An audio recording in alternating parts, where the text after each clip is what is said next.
Hey guys, welcome back to TechMan. Today, let me show you how to get kill points in Rise of Kingdoms. Earning kill points in Rise of Kingdom revolves around actively engaging in combat and defeating enemy troops. You gain points by attacking other players' armies, taking part in city and flag rallies, and successfully overcoming opponents in battles. For newer servers, one of the fastest way to accumulate kill points is through Kingdom versus Kingdom events where alliances compete for control and dominance. Being part of an active alliance makes joining these events easier and more rewarding. Additionally, coordinating with your alliance members, scouting enemies' positions beforehand, and choosing battles strategically will maximize your kill points gained.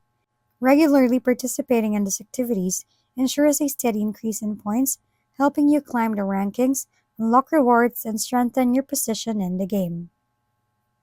If we've been helpful, kindly give us a thumbs up and don't forget to hit the subscribe and bell button for more contents. For any questions and suggestions, comment down below.